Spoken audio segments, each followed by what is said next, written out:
Good evening, everybody, and welcome to the premiere episode of The Haunted Basement. We got a terrific show tonight, and I cannot wait to start diving into the questions about the Winchester Mystery House. Before we go too far, though, I'd like to take just 1 second and introduce our panel for tonight. Got a great bunch of guests. So to start with, why don't we go around the room and we'll introduce ourselves and tell us what you're mostly known for as well. Going to start with you, C. Michael Lanning. Welcome to the show. Tell us who you are, buddy. All right, I'm C. Michael Lanning, independent artist. Done work with different Haslam Productions, J.D. Calderon's Dreamweaver Press, I think, or Angel Wing. I can't remember which one he's using, but it's on Magi's Grace. Also, I've hosted a couple of shows here and there on the Indie Comics Network. So, yeah, for sure. Recently, Art Style Kamikaze coming back soon. So. Yeah. See, welcome to the show, buddy. Glad to have you. Hey, I'm glad I could make it. It was down to the wire. So. Yeah, you're right down to the wire. You got in time right as the music was playing. I don't think they even noticed. My next guest is new, man. I can't wait to learn a little bit about what he's making. I've been following his artwork for a little while. Please say hello to Gerald Von Stoddard. How you doing, Gerald? I'm well. Hey, Tim. How are you? Hey, everybody. Good to meet you finally. Can you tell us a little bit about what you are mostly known for? I have to ask my wife. Probably not doing the laundry. Probably not doing the laundry would probably be what I'm best known for. I mean, I have my own creator-owned series, but I've been doing a lot of work this year for other writers. Bunch of haunted horror, fun stuff. Well, you are a perfect match for this Halloween-themed show. Welcome. I'm glad to have you. Thank you.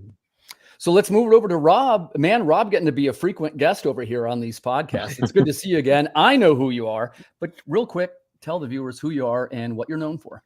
Right on. Yeah. So I'm Rob Malteri. I'm the creator and writer of Nightwolf and Snowpaw, self-published through Lone Wolf Comics. And I'm just doing, the whole indie tour and going out there and showing up on these things all over the place. Doing that thing you do, man. Yeah. So tonight, we wanted to try something different. It's a little bit of a Halloween themed episode, and we're going to talk about some things that go bump in the night, as it were. I wanted to start out with the Winchester house. I don't know if you guys were too familiar with this. In short, for the viewers, this is a house that was built by Sarah Winchester after inheriting a fortune from her husband, who was the inventor of the repeating rifle. And the legend says that she would not stop building this mansion because she was trying to, a couple of reasons, we're going to get into that, but one of them being that she didn't ever want the sound of the hammers to stop, hoping that it would frighten these spirits away. But before we dive into that, I want to set a baseline for the panel, okay? Here's what I mean by that. See, I'm going to start with you. Do you believe in ghosts at all? And if you do, why? I don't want to sound crazy, but I do now. But I've had some experiences here and there. Now, is it necessarily are ghosts necessarily like the dead or whatever? I don't know, but I can't. There's something. I'll put it that way. Gotcha. There's something. I think that's a fair answer. Gerald, let's move over to you. Ghosts, supernatural encounters. Do you believe in them? And if not, why? Yeah. Oh man, I could take this whole show, but I'm going to try not to. I do not believe in what we call or think ghosts. I think ghosts are a Disney-esque version of what I believe. I believe that there are supernatural forces, and ghosts are a sort of a way for us to be scared and excited without being too scared of what might be actually real. Good answer. Good answer. Rob, let's move over to you, buddy. Ghosts, are they real? Yeah. I mean, so yes, I do believe. I've had a few experiences that I can get into later if you want. But the short and quick is yes, I do believe. I've had a few experiences, and I kind of also have to think that obviously if there's heaven and hell, there has to be that in between, that purgatory, right? And that's kind of like what, my thought of ghosts being stuck on our plane kind of, but unseen is, in my belief. That's a pretty good one. So it sounds like we got a pretty broad range of what folks believe. This should make for a good panel. I guess I'd want to start out with this because Gerald mentioned that it's not always, sort of the Disney-fied version, right? There are a couple of articles have talked about this thing. They call it the psychic ether theory. And essentially what it says is that if a particularly violent emotion takes place, for example, say if somebody was killed or there was some tragic thing that happened, they sort of leave a psychic imprint on the environment. And what happens is even when that person is gone, if another person comes in and they're what they call psychically sensitive, they can sense that something happened in that spot. See, are you familiar with the psychic theory?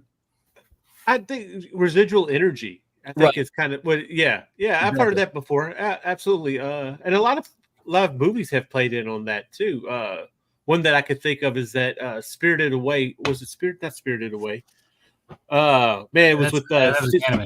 Yeah, it was with Steve Guttenberg and Liam Neeson and everything. It was a haunted hotel, Spirit something. I'll see if I can't find what the name of it was, but it was an old comedy, and that's what it played into. It was just these recurrent events over and over again. Right. It's like it's a little bit like it's a tape that's playing or recording. Right. Only certain people can hear it. Right. Yeah. So Gerald, how about you? Psychic ether, is that a possibility? What do you think? I don't believe in psychics at all, but I do believe in. I don't know if I heard it somewhere, but it was something that I actually am kind of writing a story right now, a short for an anthology, and it's sort of a supernatural echo from something in this ancient city that happens that's absolutely unspeakably horrible, and it has this echo effect that lasts millennia. That's a good way to put it. I like that a lot. The supernatural echo. I think I like yours better than psychic ether. So Rob, back this up. So the supernatural echo, is it real? What do you think? I mean, I think it could be. It might explain a few of the things that I've experienced in this house. But people don't use 100% of their brains, right? So there could be. But I mean, even like people to the fullest potential that don't tap into 100% of their brains. But so there might still be that little, like, if there's something a little more that could be potentially psychic, and that could potentially, like, for example, when you have deja vu, right? Could that be a slight touch of that? I think it could. I will say, I sometimes try to take the other side to make it a little bit more interesting. I'm a little bit skeptical myself, in the sense, like, first off, I want to back up what Gerald said. Like, to me, it's not too likely that it's the dead person coming out of the grave with a sheet over their head. I think we all know that sounds a little bit silly. But if it's more of a case of someone was murdered somewhere and another, I don't even want to say psychic, let's say a sensitive person, sometimes people can sense when something has gone wrong or is going wrong. It goes with what Rob said, right? They can they don't know what it is, but they know something's wrong. And to me, again, this is one man's opinion, but there's probably something to it. When you talk about not using the total amount of your brain, if we could use our brain, would we see all these things, I guess, is the question. So let's circle back. Go ahead. The color spectrum. There's more colors than we can actually see. Oh, right. And so there's frequencies and things that we're not attuned to. Maybe. Well, I can get down with that. I think that you cannot take the world by what you just using your own senses for. It's just that our imagination is so deep and it's so powerful. It can be real, and you have to get almost philosophical, like what is real and what isn't real. Well, I tell you what, that's a great point, because I tell you, let's pause the Winchester house for a minute, because you make a great point, Gerald. Here's the thing, ready? If we talk about, how do I want to say this one? We talk about the world is determined by what we can see and hear and feel, right? We pretty much agree with that. But I think we also agree, hey, if a dog can only see something in black and white, it's very possible that there's a lot of things that we can't see either. So I guess I would ask the question like this. If cultures are all very different, right? Like, you look at what food looks like in ancient China compared to food in any other part of the world, they're very, very different. But if you look at historical accounts of ghost sightings ever since the dawn of time, they're kind of consistent, right? Like, everybody mentions, oh, it's my ancestors or it's such and such from the grave. See, why is that?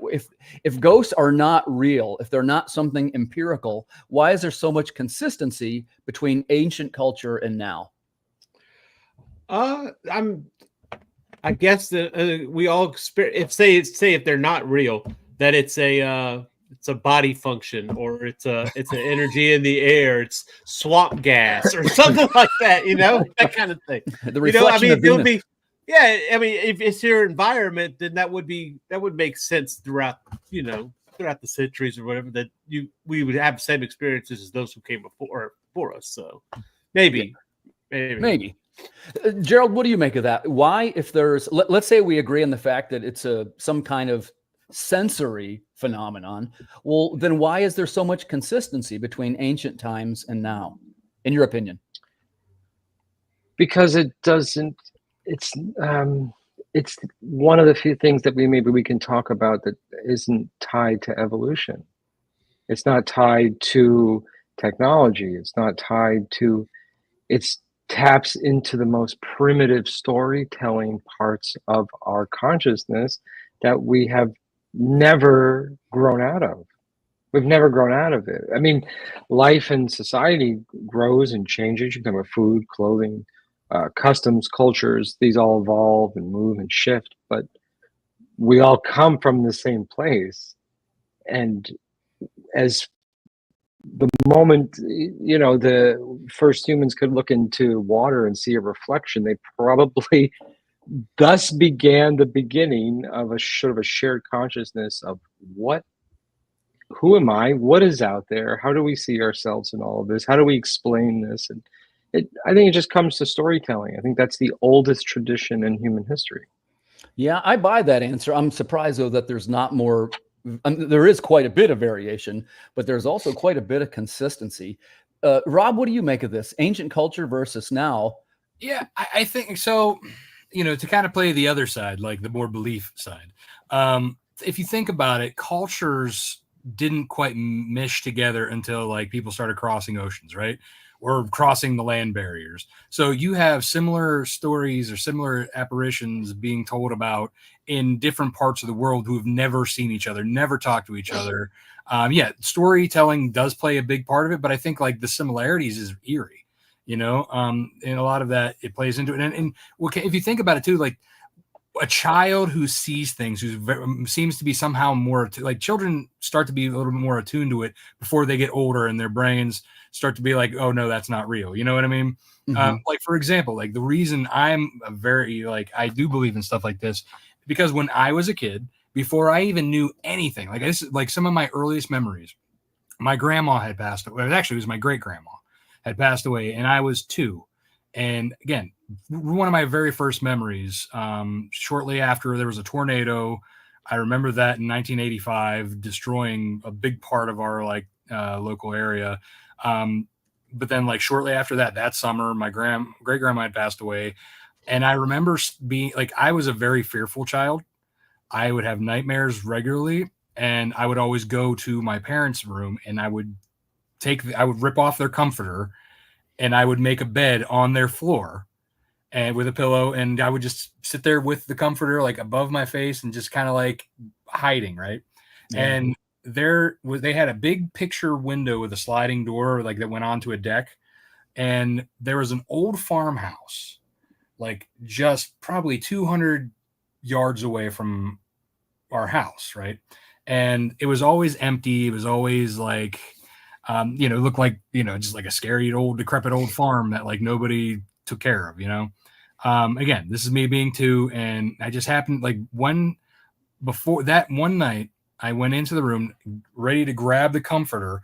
Before I did, because where my parents' bed was, I had to go around, look out the picture window, and then come back in to get onto the floor on my mom's side. And the big picture window, as I was looking out it, I saw something in the air coming towards my house from the farmhouse, and scared the bejeebus out of me, you know. Right, So, right. but that's not even the end. Like, so I hurry up, I tear the comforter off. I get under my little, you know, I'm under there. I'm like, got everything. And I shit you not. Like, this is, again, one of my first memories, and it still sticks with me. So comes through the window very slowly. Doesn't even look like the feet are moving. It just, this robed thing with a scythe turns and looks at me with its skeleton face, turns away, continues through the house or through my parents' wall, and continues on. I swear on everything I hold dear, this is a dream, or it was not a dream. It was something I really remember very vividly. Scared the shit out of me. And I had never remember this very first memory is like, I don't remember any, you know, I didn't even know what the Grim Reaper was or anything like that. Right. Until I remember that following October, which was a couple months away, you know, seeing like all of a sudden now I see like all these like pictures and these like, you know, the Halloween cartoons and stuff, you know, like Halloween decorations, and finally being like, holy shit. That's what I saw. What is that? What is that thing? Well, that's a great point, especially, you know, because you were so young. There's not really any way to There's tie no it. context. I had no There's idea. no context. Yeah. Yeah. So again, I was 2. Who remembers shit when they're 2? right. You know, I was going to make the point, and we can all sort of share our feedback here, that the ghost sightings tend to be closely correlated with grief. And where I'm going with this, I sometimes, as you know, on these shows, I ask questions about mental health. When I talk about mental health, as a friendly reminder, I don't mean it in any kind of disparaging way. I'm just reminding everybody that it is a real thing and can affect people in adverse ways. And in this case, I'll just make a quick comment. This is 15 years ago now. When my father passed away, I was positive that he was trying to communicate with me from beyond the grave, enough to a level to where I had to go and see a therapist about it. I was obviously a nutball. I lost my mind, right? Well, of course, they make you fill out a questionnaire when you go to one of these things. And the questionnaire was exactly all the things that I had gone through. Well, did you ever hear the voice of your loved one? Did you ever see their apparition? And like, the first 4 or 5, I was like, yes. Oh, this is a real thing. And she was like, Tim, no, you need to know this is something everybody goes through. It's one of the manifestations of grief. Okay, well, that leads us right into it's wild, right? I never realized it was so common. And I'll talk more about that later in the broadcast if you want. But the point that I'm making here is this directly applies to the topic of the Winchester house, right? In this case, her husband passes away, leaves her with this whopping amount of money. And for whatever reason, she doesn't ever want to stop construction on this bizarre house. So, see, I'm going to start with you. This is Sarah Winchester now. Her husband has just passed. She's got all this money. Is it possible that she was being haunted, or is it more likely that for her, this was a manifestation of her grief that affected her mental health? I don't know too much about it. I did get a chance to kind of skim over the Wikipedia article. And I say it wasn't just her husband. I think she lost her sister recently in that too. And there was a baby like too, that. I guess. So it could very well be a mental health issue that we're dealing with, simply because that's a lot of grief to put onto somebody, and then to have money. And you said the legend is she didn't want the hammers to stop. Well, that sounds like somebody who's kind of lonely, right? That they just kind of want to have noise around. Well, there was also a part of it where they said that she was building all the rooms for all the victims of whoever was shot by the gun. I did hear that. Yeah. And there was also the concept that like there's a couple of correlations with the number 13, like there's 13 bathrooms. Some of the stairs have 13 steps. There's a few occult things. I want to hear from Gerald though. Gerald, same question for you. What do you think is the likelihood?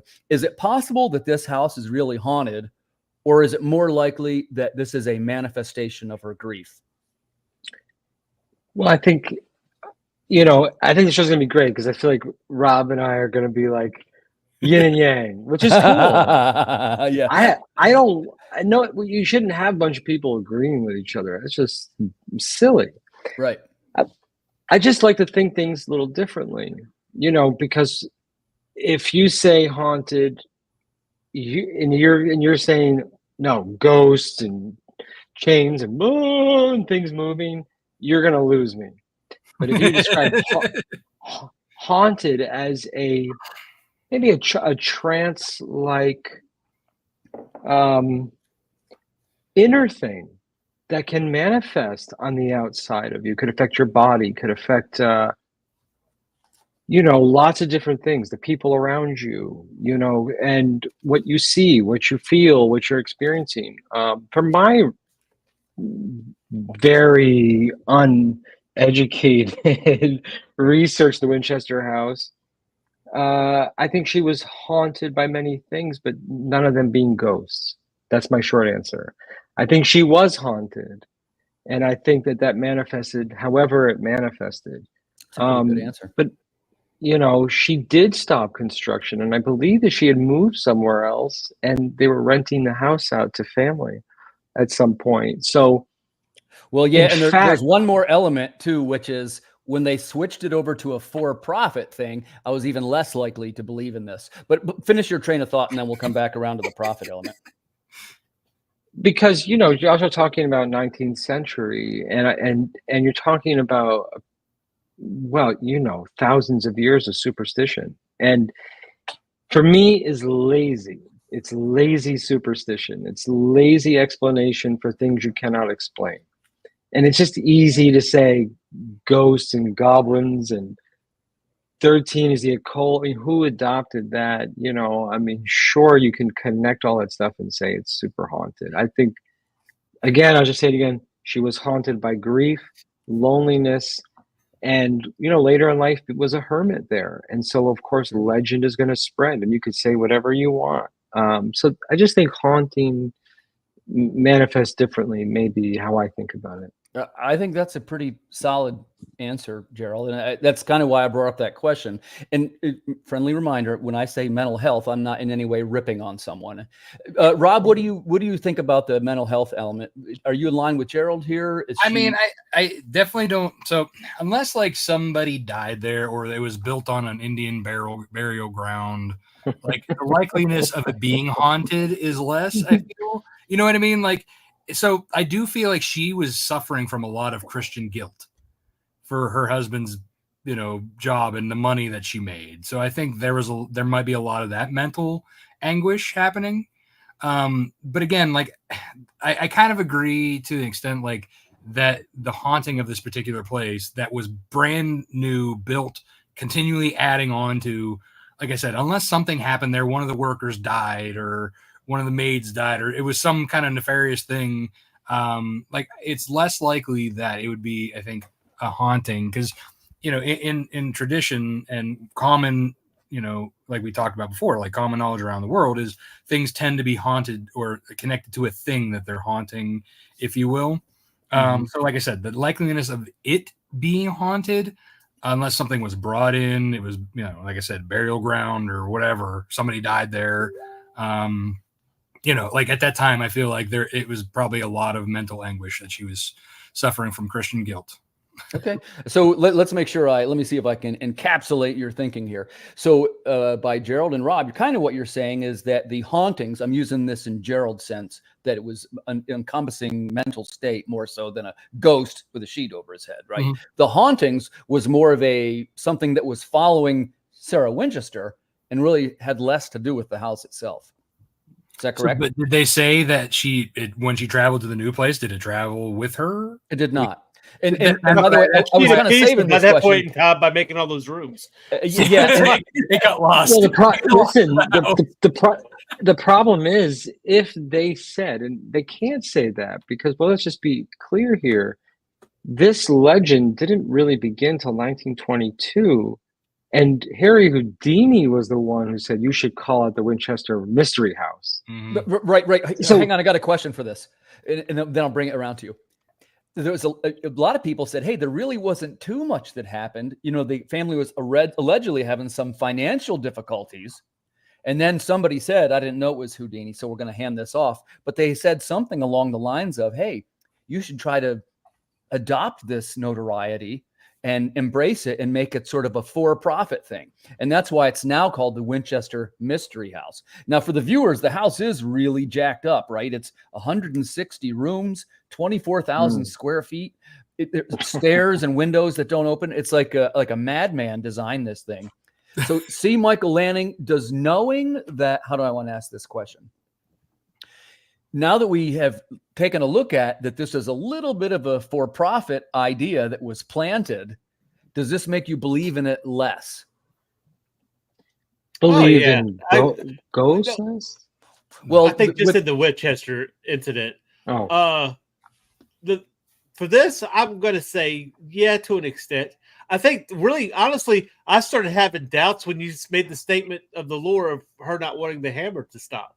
Because to me, I guess that really speaks to me that you just wanted noise to continue happening in an empty home now. And so that would make sense why, we've run out of rooms that we can build extra rooms. Well, just put a staircase here. Just put a window here. Just whatever you can. And it's just the lonely thing. And yeah, I think it is marketable to say the 13 thing, that's an ancient thing. That goes way, way back. And you're talking about a time when seances and all this were really popular in the culture. So having something like that, it was kind of like, it probably wasn't even really 13 rooms. It was actually 14 rooms. We just didn't count the 13 rooms as 13, kind of like some buildings. Right. So no, like I said, yeah, I really do think that this has to do with somebody's loneliness more so than anything, unless we had something from her that actually explicitly states that this was the case. I think we're just looking at kind of a modern mystery of somebody's psychosis. Not that she's crazy, just that this was a coping mechanism. And she had a lot of money. What was she going to do with it? She wasn't leaving it to anybody. For 19th century, what we would consider an insane amount of money.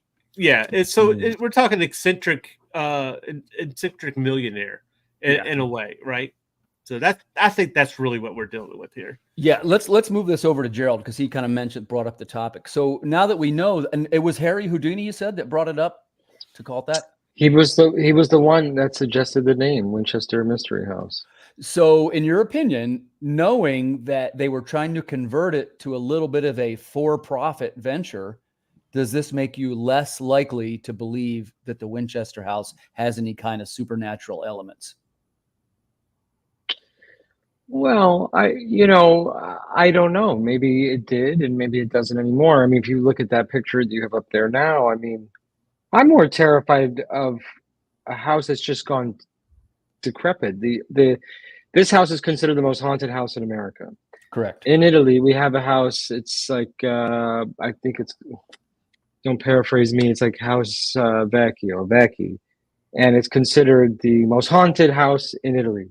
Now, if you look at a picture of it, I mean, if you don't even believe in ghosts, it looks scary as all hell. I mean, it just looks terrifying. No one wants to even go near there. They don't charge $50 a ticket. Now, if you charge me $50 a ticket to experience voices in a house, listen, we took my son to, Disney World in Paris, and they modeled the Haunted Mansion after this house. Mm-hmm. So it feels the same. Yeah. So it's just like, you can go to Disney or you could go here, and I feel like you're going to get the same experience. Now, there is such a thing as like suggestive, like psychology. I mean, you spread a legend long enough, you say enough things, you might be in there and experience something, but would you have, if you didn't know anything about it, if it was just like your uncle's house? Now, I wouldn't know. I've never been. I wasn't there when she was there. I haven't gone since, it's a tourist attraction. Hard to say. Okay, gotcha. Rob, how about you? Does the element of the Winchester house being for profit make it harder to believe the supernatural element? Oh, definitely. I mean, if the place is really like haunted, the house, they don't want you there. You're paying money for these these heebie-jeebies. That's manufactured. I mean, I think what I love about it is that it inspired things like the Haunted Mansions and all the Disney parks. Mm. It also inspired the 13 Ghosts movies. And also for the Swamp Thing fans out there, Yeah. the clumsy segue, there's a very famous Alan Moore story based on the Winchester house. You guys, Swamp and Thing also fans? Dark. Well, that's my number one favorite. That's my number one comic. Yeah, me too. But Probably. also, there was a book by Dark Horse. What was it? 2019, 2020, maybe, called House of Penance. Is also based on the Winchester house. Oh, I don't know that one. I'll have to check it out. Yeah. Interesting. So I guess, it does seem like there's some elements in this case that have more to do with grief and mental illness than the supernatural. I'm going to jump out in front of this, though. I think it takes more than that for something to be called the most haunted place in America. Right. Like right. So, jump in here. What do you make of this? No, that's what I was going to ask. Okay, so we're talking really, about.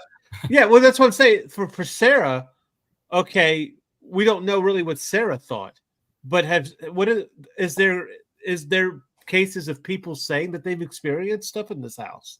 Yeah. And that's what I want to get at. Yeah. Yeah, maybe she's haunting it. I don't know.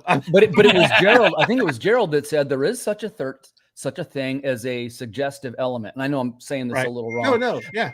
But the truth of it is, you go into a place like this, and it doesn't look that spooky, admittedly. But you start to look at the architecture of it and how jacked up it is, and you start to realize, man, something is really not right here. And I think that might lend itself to, maybe somebody might be more open-minded to, hey, this place is probably haunted. The house itself may be more suggestive to the story. Well, everyone has a good point, but the problem, it's all moot, because at this point, you're going there expecting it. Mm-hmm. So it doesn't almost matter. You'd have to go into like a place and have an experience without anybody telling you anything, because you were talking about psychics before. Sure, I don't really believe in psychics, but I believe that perhaps people are just very astute, like hyper astute, beyond sensitive. Maybe most of our are, and that could be astute to body gestures, environment, just whatever, just lots of different things. But you paying a $50 ticket is already sort of giving you that sort of psychic sensitivity in a way. So, you would be let down if you didn't hear, some voices coming through the walls. You'd be disappointed. You'd feel like you didn't get your money's worth. That's right. Exactly. So it's very hard it's a hard one. So we could debate all day whether the house is actually haunted or if it's just moot now, because that's the attraction. Well, I'll throw my answer in. I do think that the for-profit element detracts from the mystique of potentially being haunted. Not necessarily because I am somewhat skeptical of the supernatural, but I'm super skeptical about capitalism. So I will tell you that in this case, I think it's got more to do with that. Now, I want to get one more quick example. Rob, let's move back to you. You mentioned a couple supernatural experiences. The one was when you're 2, right? Mm-hmm. Was there another one? Yeah. So do you want to share it? Yeah, share it with us. Yeah, sure. Recently, I think there's something in this house that I live in, but it's funny because like the front part of the house is over 100 years old. The addition was added on in the 90s. So like I've never experienced anything weird in the addition, but on the original side of the house, okay, for example, it started off with, so we had Dish Network before, or we switched to DirecTV, and you have to press both buttons to turn on the dish and the TV, right? So several times the TV would turn on by itself, change channels to a sports station, which was weird because I like sports. I like being at sports, but I don't watch sports. And my wife hates sports. Another thing was one time we were in the kitchen and I had just got my wife a new purse for her birthday. One of those expensive ones that when I saw the price tag made me want to gag. We were putting groceries away, and it was on the table. No animal, like none of our animals, none of our pets were anywhere near this bag, but it got thrown across the kitchen. Oh. We both were like, what the shit? And then the TV turned on. That's it, Rob. I'm not coming over for Thanksgiving. I'm sorry. I wasn't canceled. even the weirdest. Like one time, the dogs were all just staring in one spot. Like we were like, and it wasn't just one. It was 3 dogs looking at something, and not like sense. Yeah, like when we were like trying to like get their attention, which usually we call their names, they come right away. They're very well trained. But it was just very weird that they were all like, that is weird. They were all laying in different spots in their, like they each had a bed that they were all kind of just like looking at that same. So again, I have very weird. Yeah. And by the way, I like that story, Rob. And I'll tell you, I'm more inclined to believe them when, let me make sure I say this correctly. When someone says, hey, it was like a guy with a sheet over his head, and there was the sound of chains clanking, like Gerald said, that actually makes it less believable, right? Or right. Less, yeah, exactly. I'd say less compelling. It's too much of a stereotype. Right. But I'll tell you just a real quick one that happened to a former coworker of mine. He was a full-on skeptic. And he told me this story at the Christmas dinner because he was moving from his house. And he had lived in one of these old historic homes just outside of Baltimore, Maryland. If you guys know Baltimore, some old houses. And allegedly, the one part of the house used to be what they call a slave quarters. And, it was all renovated and looked all super nice. There was nothing colonial or anything like that was still there. It was all completely fixed up. Well, they'd lived there about 6 months and some strange things started to happen. One of them is he would go in and take a shower and he would lay his clothes out and he would come out and there'd be like a knot tied in his belt. And he's like, that's odd, And by the way, that doesn't really say ghost, right? It doesn't even really say spooky. It just says odd. So he didn't think anything of it. And then a couple more months went by and then his pants were tied in a knot. And he said, okay, what the hell's going on here? And he installed cameras because like anybody, what's going on? Somebody's messing with me, right? Yeah, right. So he put cameras in and of course stopped. Nothing ever happens. But then about a month after that, he was going to shave and they had like an old fashioned tub. It was not the original tub from the time. It was still new, and he goes to fill up the tub. He turns the water on, okay, hot and cold, starts filling up the tub. He turns around to like shave and get his razor. And when he turned back to the tub, it was less than 20, 30 seconds. The tub was filled to the top with dirt and carrots and potatoes and like farm stuff. And he went, what the hell? And I know this sounds like I'm going to make some joke. It's not a joke, but it was so surreal. And he called his wife. He's in a panic. He's like, what is going on here? And anyway, they were both so mind blown. They moved from that house. So let's run this one around the room. Ready? So the first thing is we're all kind of pre-wired. Hey, a ghost is a clanking, man with a sheet over his head. What do you make of these other things? See that, is this a psychic manifestation? The things that are not quite ghosts, what are they? Oh, well, you could go the demonic route. For that matter. Let's we haven't heard demonic yet. Let's do that one. Well, for instance, when I came up, there was this extreme belief in what's called impersonating spirits. One thing that you see with all these people that talk to Ouija boards and everything, this is for instance, Annabelle or whatever the case is, right? That this spirit is this name and whatever. Why do you even believe that? You can't see this person. They can tell you. We can't even. We deal with people on the internet who don't even tell you their real name. I mean, so there's that. Potatoes. I don't think.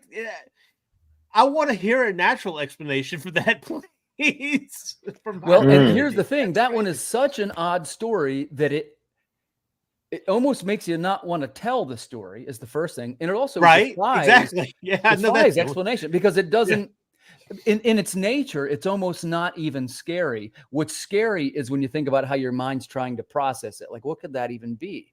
Like it's right. And you Gerald, nailed go it. ahead, jump in here.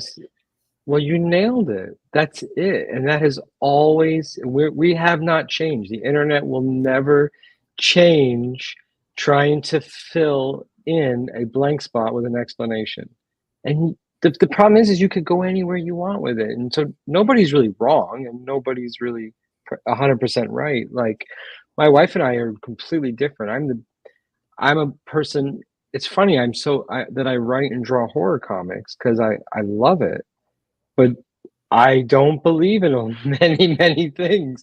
And she's actually an intuitive. She reads tarot cards to people, and she believes in psychic energy and psychic powers and ghosts and hauntings and spirits. And I think it's interesting. I love the stories she tells, and it gives me food to think for like my next comic. But like, you know, hey, on the creative end, Gerald, if you could expand on this a little, because first of all, it's always interesting to me when someone says something like, "Hey, well, I don't believe in this at all," but yet that's kind of is it fair to say this is your field?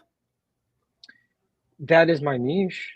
Yeah. I mean, so connect these two dots for me. Yeah. Is it? I mean, let's be honest. You probably didn't pick comics because you heard it was the most profitable. Why did you? And I make comics too. That's not again. I'm not ripping on anybody. Yeah. What if you didn't believe in it? Why? Take us to how you got there. Because I love mythology and ghosts and demons and religion, Norse, Greek. It's all the same to me. Hold on, ready. But how many Norse or Greek books did you make? Yeah. Well, any? I'm writing my comic is a Norse Eldritch horror hybrid. Okay, gotcha. So it isn't. I thought you were saying you were mainly ghosts and horror stuff. But no, he thinks not so much ghosts. Gotcha. I mean, listen, if we had a show about sort of, C's talking about demons, like that's much more interesting to me. And only because I think humans think way too highly of themselves. So that when we, well, all ghosts, in the movies are like people, but why aren't they anything else? Because it has to represent in our minds something we can attach to. And that's why grief, I believe you may have an experience that there's grief there with an attachment to something that registers in your mind. And that's unconscious. Like, I think there's a scientific explanation, but it doesn't mean that I'm against a supernatural experience. Yeah. Does that make sense? It kind of does. And by the way, again, I'm really interested in your viewpoint. To me, it's interesting because, well, by the way, I am very interested in horror and ghosts. Most of you guys know I'm also kind of a robot guy. But the truth for me is I don't know the answer, and I'm not even 100% sure what I think.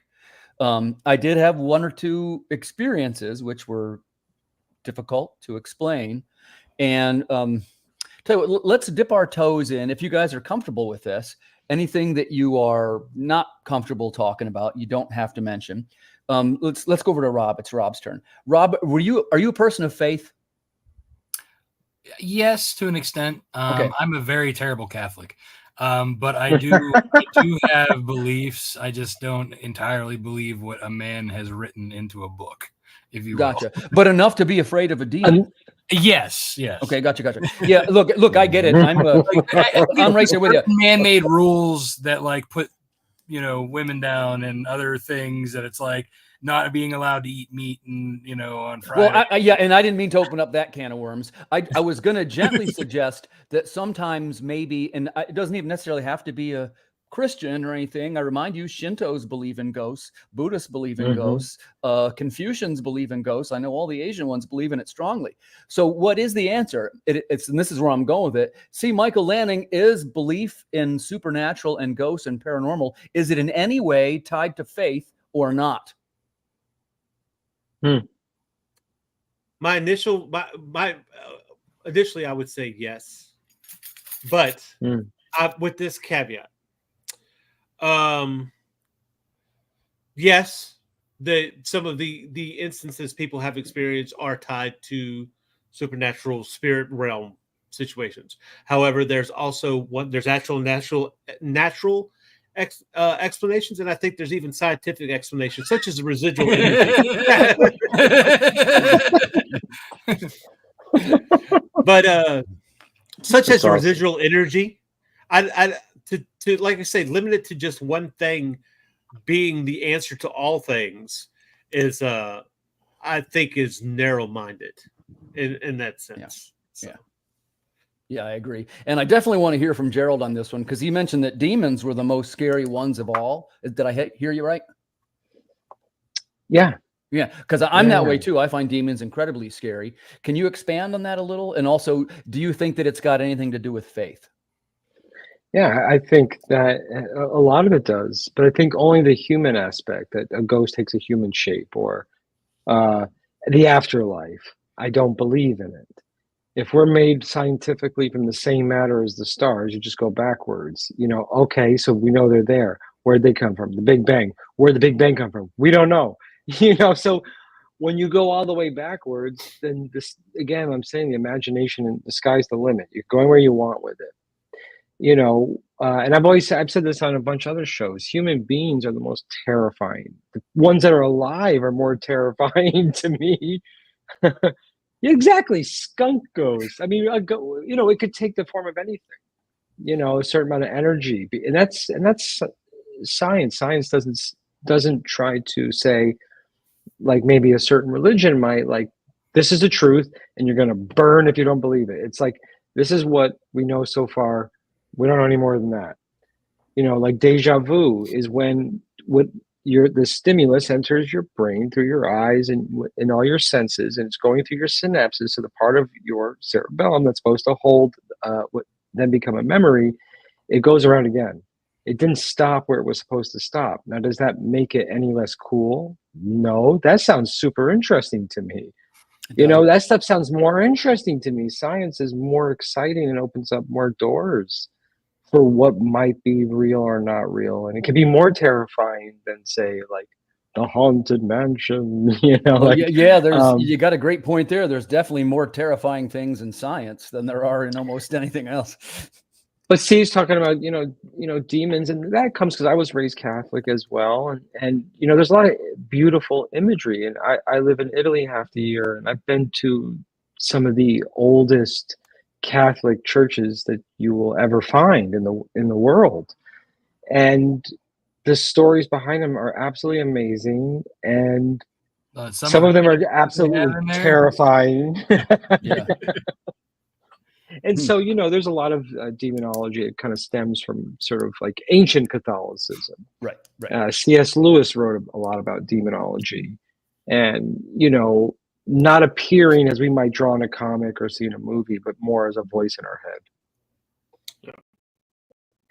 And you start there as the seed, and that becomes wonderful horror for me, more than, say, a ghost.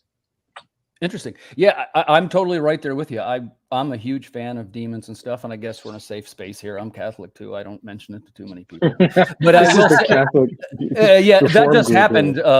This was actually. See, Michael. Okay, as a Protestant, I'm beginning to feel a little. Yeah, okay. Look, like I said, I'm a bad Catholic. I married a Jewish girl, so like you married who? My wife is Jewish, so. Oh, okay, gotcha. Like, there's a whole kind of. Yeah, well, I guess my grandmother was from the old country, so the Catholics and the Protestants, she'd be mad if I even had you on the show, see? Yeah, that's what I said. I come from Irish heritage too, so that's well, that was a fun round. Listen, I could actually talk about this all night, so I'm tempted to keep going, but I mean, I want to hear a little bit about the cool stuff that you guys are making. So, gosh, I'm telling you, I didn't realize that we were going to burn up our time that fast. But I will say that I want to hear more about Nightwolf. I'm a fan of the Nightwolf series. I've backed them several times.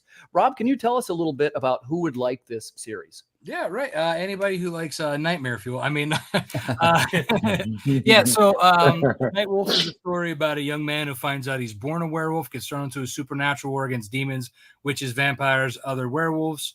It takes place in a modern setting. He has a full ride scholarship to the college of his dreams, playing football, has a hot girlfriend, all his friends. But on the night of his 18th birthday, his small town is taken over by a bunch of monsters, and his he triggers his first transformation, and his entire life is ripped away from him. Has to learn how to manage being a werewolf with the help of Snowpaw, his mentor. Nice. Yeah, I'm a fan of this series. I've got a couple of them. I think I might have one issue of Snowpaw too. I will say you always have some of the best artists on these books, man. Thank you. Yeah, Carlos and Gat, they're my Nightwolf team, and then Mog Park and Bruno Costa are my Snowpaw team. Nice. Yeah, I like Mog a lot. We got to be pals a little bit. Well, I wish you every success with this project, Rob. For those of you guys watching at home, Rob has a long history of fulfilling projects on time. This is one you can back with confidence. And man, I recommend it. Like I say, this is one that I actually have a couple of them. It's been real good. So go there right now. This is our call to action. That's on Kickstarter Live. That's Nightwolf. Go over there and pledge with confidence. So now I want to circle around to Gerald, who I'm just meeting tonight. But I got to say, I've been following him a little bit in some of these groups, like the Sketchtober group, or I forget the exact name of it. Indie-tober. Yeah. And I was like, wow, you've done some of these sort of reimaginings of the characters, which I wasn't in that group this year. I was last year, but I wish I would have been, because I want to see your version of a couple of my characters. So this project is in pre-launch, Gerald? This is the second issue in pre-launch, yeah. All By the way, good. also, just to circle back to Rob, if you ever go to Rob's page, he has backed 900 campaigns, and he only has 308 backers. So I'm going to pull a Travis Gibb. You other 600 people better get your butt in gear, because he has helped you and knock this one out of the park. Right, exactly. I love to share everybody's stuff, and I feel you, man. I get you. Yeah, I'm a first-time backer tonight. We were talking before, and I can't wait. I don't want that plushie. So my 6-year-old gets the safe Nightwolf. I want the hardcore Nightwolf. I will say this: it's good, and I don't often say that about some of the indie creative work, as you guys know. I try to support everybody. Let's be honest. I want to be a supportive and helpful guy. But the truth is, some of the products, in my opinion, are not as high quality as I might have preferred. Rob consistently puts out a high quality product. Yeah, absolutely. So let's switch gears over to Immortal Coil. This looks terrific to me. I like the art style. I like the colors. I don't know too much about it, though. Gerald, can you tell us who will love Immortal Coil? If you love mythology and comic books, it's not your Marvel Comics Norse mythology, and it's not pure Eldritch horror.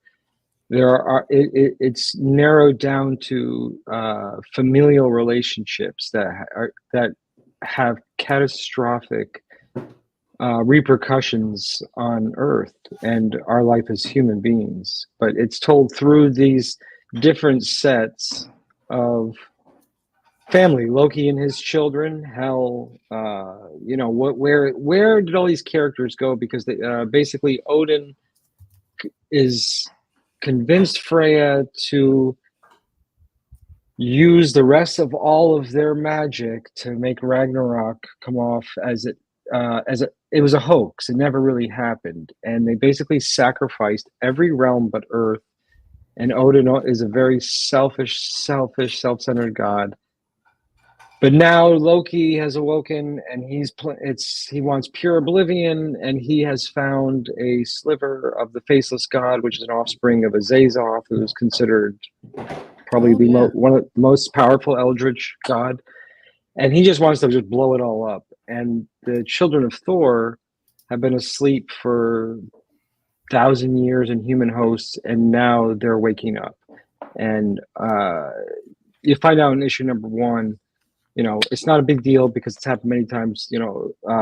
Odin's dead, but that's not the end. In this comic, it's sort of like death is not the end. We're talking about ghosts and stuff, but it's perfect. It's perfect. Death is not the end. I made a little video. It's like death is not the end. It's just the beginning. This sounds terrific, Gerald. You've mentioned every cool genre and character. It sounds like an amazing product. Yeah, I backed the first one. I can't wait to get this one. I shipped it out to you today, Rob. Awesome. Nice. Well, hey, call to action, right? Immortal Coil Awakenings. That's in its pre-launch right now. Go over there and hit follow. This one looks like a winner. I love those colors. Thank you. It's funny because I don't color my own work, but for this stuff I will, because I'm severely colorblind. Oh, no kidding. Who's your colorist? I work with two colors. I work with a guy named Guilherme Lindenberg out of Brazil, and now I'm also working with a guy named Lorenzo Scaramella I think he's in Rome. Nice. Well, I wish you every success with this project.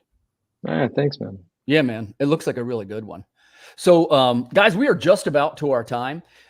Before we go, the first thing I want to say, thanks so much for coming on the air and to have this really deep discussion about the paranormal. We actually went much deeper than I thought we would go. We were getting into faith and all. I bet you we could have gone 2 hours. Oh, probably. Yeah. There's stuff we could talk about it. Yeah. But before we cut out, let's take a quick second and tell the viewers where they can find you and where they can follow you. See, you go first. Where can we find you? As always, you can check me out at landingart.com and any of the socials, Facebook, Twitter, Instagram, mostly on Facebook. And yeah, that's it right now. Nice. And we're going to see you, you're going to see you next week on the UFO podcast, right? Absolutely. Nice. That's the hot one right now. That's the hot one. So next week we'll be talking about, well, maybe we'll see after a week. Let's see how we do with the ghosts, but that's the plan. So, by the way, you're doing a terrific job on that show. See, thank you. Hey, I'm enjoying it. You do a great job of hosting it. So. Yeah, and see Michael Lanning on the UFO research team. Yeah. So let's switch over to Gerald. Gerald, I've been following your work. The more I see it, the more I like it. Tell the viewers where we can follow you. Well, like C mentioned, probably every social platform you could find. I also have a website, gvonstoddard.com. Keep my portfolio there. Also, Mortal Coil #1 is available as a digital comic. You can get it right from me. Download it right there. It's instantaneous in case people are like, oh, well, what's the first one about? There's a $5 digital right there on my website. Nice. Awesome. And Gerald, thanks so much for coming on the show. I really enjoyed meeting you. Oh, yeah, me too. Thanks so much. It's a pleasure. My pal, Rob. Hey, man, I'm so, first of all, congrats on your many successes. It's always a pleasure to have you on the show. Thank you, sir. I know where to find you, but for the viewers, tell us where we can follow Rob. Yeah, you can find me on Facebook, Twitter, Instagram, TikTok, Blue Sky, all those fun places at Lone Wolf Comics.